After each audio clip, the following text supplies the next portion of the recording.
Pinalamang na gusto pang manalo, record para sa Minnesota na nakabalik sila sa halftime ng Game 7 na merong 15-point lead ang Nuggets. Nangamote pa si Anthony Edwards ng first half na meron lang siyang 4 points, 1 out of 7 sa field. Nag-adjust din yung defense ng Minnesota. Si Towns na yung pumipick up dito kay Nikola Jokic, hindi na si Gobert. Gobert pala. Nasa 13 points at 15 rebounds si Jokic ng first half pa lang. Si Jamal Murray naman nasa 24 points at 8 out of 15 mula sa field. Ang Minnesota, tulad ng binabanggit ko ng mga nakaraan, sa stats nila, yung run pa rin ang biggest strength ng Minnesota. Sa third quarter, meron silang 21-1 run mula yon 9:50 mark hanggang 1:33 ng third.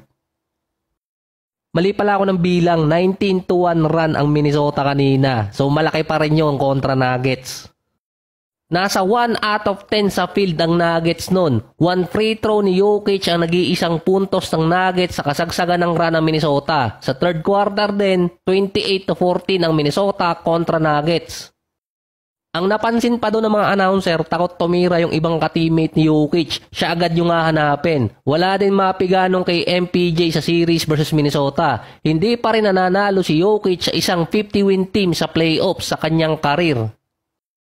6 na sunod na taon nang walang lumalagpas na defending champion sa second round. Ang makakatapat naman ng Minnesota, ang Dallas Mavericks. Ilista nyo na, May 23, 8:30 AM. Huwag lang papalitan yung oras. Home court yun ng Minnesota.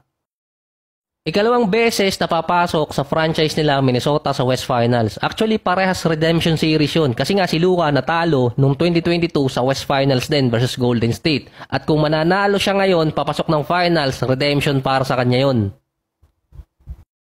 Sa Minnesota naman, 20 years silang nag-intay para makaabot ulit ng conference finals. Sa semis, Jokic versus Gobert. Na kay Gobert pa rin yung panalo. Sa next round naman, sa West Finals, Anthony Edwards versus Luka. Best American player at isa sa best European player.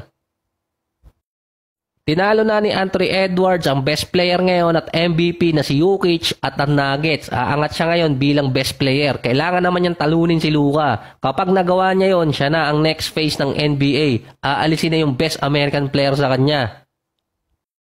Kapag si Luka ang nanalo, matatalo naman niya yung mga doubters at analysts na ayaw sa kanya. Sa series din, hindi naman actually si Luka at si Anthony Edwards yung may feud dun, kundi si Luka at si Gobert.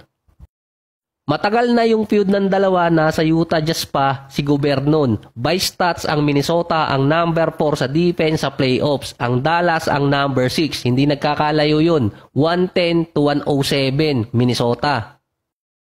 Tabla din sila sa playoffs opponent scoring sa points in the paint. Nasa 42 per game yung dalawang team.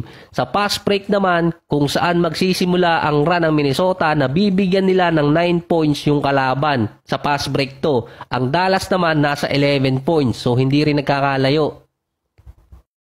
May dalawang big man din ang bawat team, si Gobert at si Towns sa Minnesota. Sa Dallas naman, si Gafford at si Lively. Mas veterano nga lang yung dalawang big man ng Minnesota. Meron pa din silang may ikot sa perimeter defense. Sa offense naman ng Minnesota ang number 4 sa playoffs. Meron silang 109 points per game. Ang Dallas nasa 106 points per game. Nung unang nagkatapat ang Minnesota at Dallas, hindi pa noon nananalo ang Dallas kapag hindi sila lumalagpas ng 120 points. Yung Game 1 magkakasukatan pa noon dahil unang beses makakatapat ng Minnesota ang bagong lineup ng Dallas. Natitira na lang ding clutch team ngayon sa playoffs ay ang Dallas at Minnesota. Ito ay kapag nasa less than 5 minutes, lamang or naghahabol sila. Ang Dallas merong nasa 12 points per game, ang Minnesota nasa 13 points per game. Sa defense naman nila sa clutch, ang Dallas napapaskor nila ang kalaban ng 12 points per game, ang Minnesota nasa 4 points per game. So ito yan kapag less than 5 minutes ng fourth. Tulad pa rin nung nakaraan, turnover points ang Dallas yung kailangang bawasan dahil nagre-resulta yun sa pass break. Lalo na yung Minnesota, doon nagsisimula naman yung kanilang malakas na run. Nasisiro pa nila yung kabilang team.